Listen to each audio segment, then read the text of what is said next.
Hi everyone, welcome to today's Course in Miracles teaching for the week of March 17th, 2025. My name is Deborah. If you're new to the channel, welcome. I'm glad that you're here. And welcome to all my current subscribers. I'm so grateful and thankful for all of your love and support.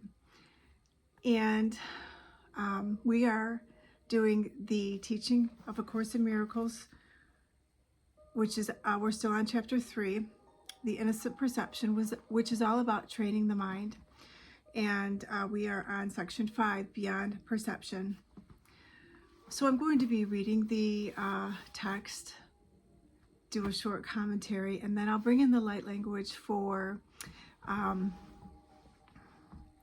just going to move over here. Bring in the light language for the closing the teaching.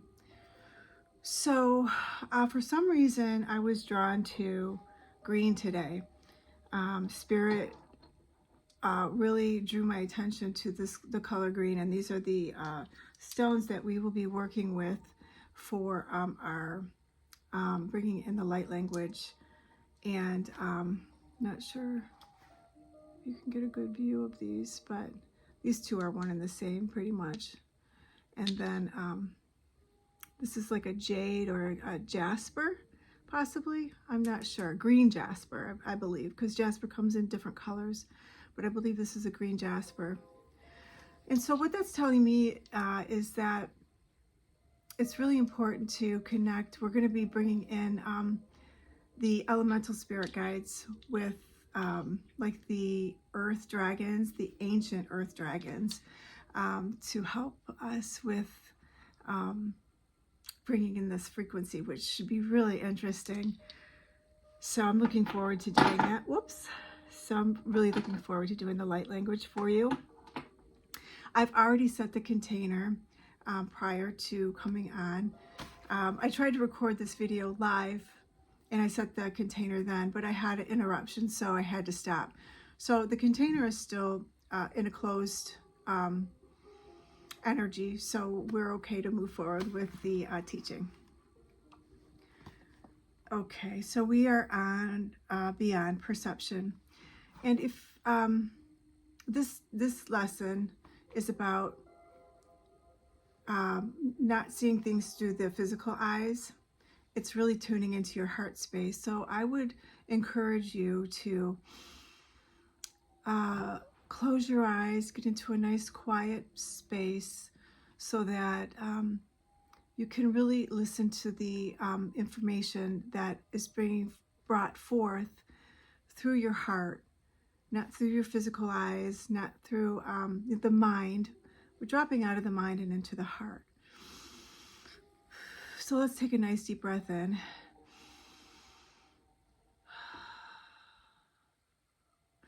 And you know, if sometimes people have a hard time with that concept, and all I say is it's a nice way to get you into that heart centered space is to just, you can put your hands on your heart and you can draw that energy down and inward. So okay, beyond perception. I have said that the abilities you possess are only shadows of your real strength, and that perception, which is inherently judgmental, was introduced only after the separation. No one has been sure of anything since. I have also made it clear that the resurrection was the means for the return to knowledge, which was accomplished by the union of my will with the Father's. We can now establish a distinction that will clarify some of our subsequent statements. Since the separation, the words create and make have been confused. When you make something, you do so out of a specific sense of lack or need. Anything made for a specific purpose has no true generalizability. When you make something to fill a perceived lack, you are tactfully implying that you believe in separation. The ego has invented many ingenious thought systems for this purpose. None of them is creative. Inventiveness is wasted effort, even in its most ingenuous form. The highly specific nature of invention is not worthy of the abstract creativity of God's creation. Knowing, as we have already observed, does not lead to doing.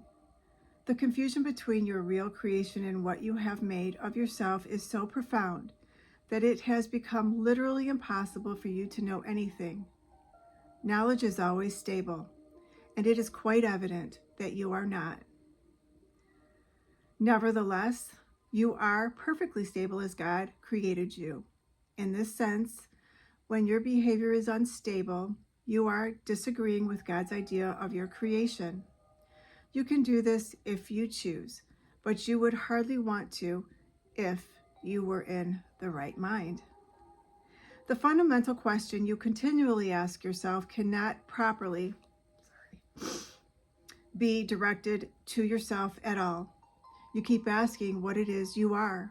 This implies that the answer is not only one you know, but is also one that is up to you to supply. Yet you cannot perceive yourself correctly. You have no image to be perceived. The word image is always perception related and not a part of knowledge. Images are symbolic and stand for something else. The idea of changing your image recognizes the power of perception, but also implies that there is nothing stable to know. Knowing is not open to interpretation. You may try to interpret meaning, but this is always open to error because it refers to the perception of meaning. Such incongruities are the result of attempts to regard yourself as separated and unseparated at the same time. It is impossible to make so fundamental a confusion without increasing your overall confusion still further.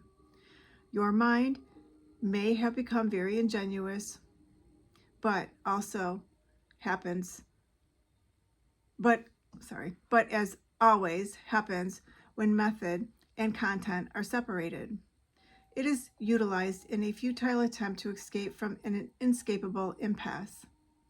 Ingenuity is totally discovered from knowledge because knowledge does not require ingenuity. Ingenuous thinking is not the truth that shall set you free, but you are free of the need to engage in it when you are willing to let it go. Prayer is a way of asking for something.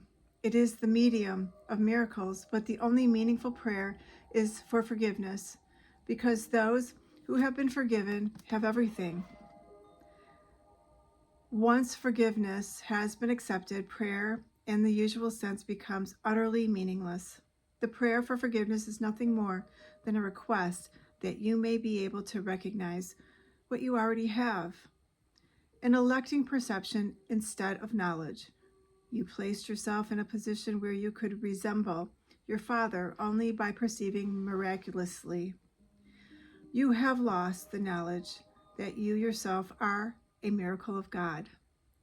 Creation is your source and your only real function.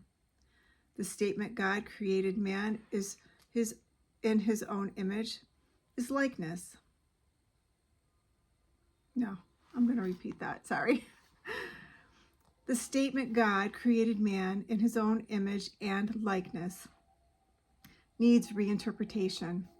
Image can be understood as thought, and likeness as of a like quality. God did create spirit in his own image, thought, and of quality like his own. There is nothing else. Perception, on the other hand, is impossible without a belief in more and less. At every level, it involves selectively. Perception is a continual process of accepting and rejecting, organizing and reorganizing, shifting and changing. Evaluation is an essential part of perception because judgments are necessary in order to select. What happens to perceptions if there are no judgments and nothing but perfect equality? perception becomes impossible. Truth can only be known. All of it is equally true, and knowing any part of it is to know all of it. Only perception involves partial awareness. Knowledge transcends the laws governing perception because partial knowledge is impossible. It is all one and has no separate parts. You who are really one with it need but know yourself, and your knowledge is complete. To know God's miracle is to know Him. Forgiveness is the healing of the perception of separation. Correct perception of your brother is necessary because minds have chosen to see themselves as separate. Spirit knows God completely. That is its miraculous power. The fact that each one has this power completely is a condition entirely alien to the world's thinking. The world believes that if anyone has everything, there is nothing left. But God's miracles are as total as His thoughts because they are His thoughts. As long as perception lasts, prayer has a place. Since perception rests on lack, those who perceive have not totally accepted the atonement and given themselves over to truth. Perception is based on a separated state, so that anyone who perceives at all needs healing.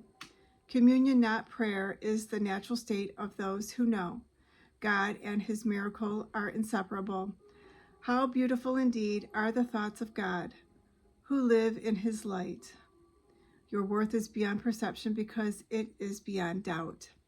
Do not perceive yourself in different lights. Know yourself in the one light where the miracle that is you is perfectly clear. That is our teaching for the week, Beyond Perception. Chapter 3, The Innocent Perception. So I'm just going to read a little bit about the comment, just do a quick commentary about this teaching. And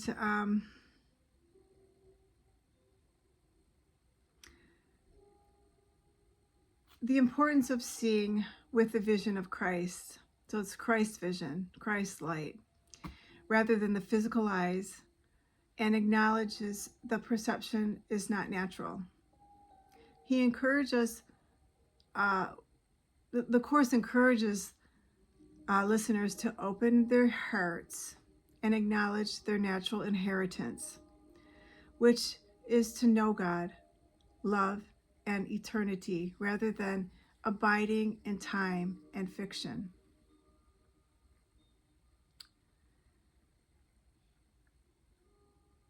The Course also emphasizes the importance of not perceiving oneself in different lights, but knowing oneself in the one light, where the miracle of one's true self is clear. So in summary, the highlight, the importance of transcending perception to understand one's true self and the nature of reality is described in A Course in Miracles. So that is our teaching for the week, and I'm now going to bring in the light language activation. I'd just like to get comfortable. I will put this over here. Well, I guess I'll just hold on to it. My camera's not super stable. If you could only see the getup I have over here trying to film this. I had it on a different stand and it was so dark. I just need, it's because it's gonna rain here, so just trying to get more light in, so the video is a little clearer. Okay, so if you just like to tune into your heart space again, bringing yourself back into your body. I'm going to be using these beautiful stones to bring in the teaching or the light language for this lesson. Thank you, Spirit. Okay.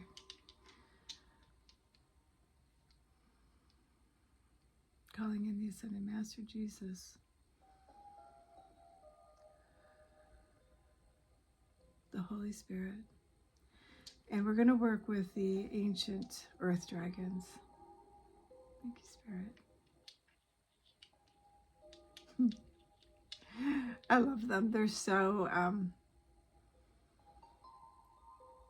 their presence is so big, but yet their spirit is so soft. So, Ushikadahiri barako, here para shukidabare, horokorare, urkidijokobare, here horokoa, hiogo, ashokoa, paredero, kariri, oshogare, paura likidia, lalakarari, ashokabari, ushokudubari, Warakarahare, horahare, rora, lakarora, paralele, korobare, ushokorehera, hora, barakerojoba, hokoradido. Oh,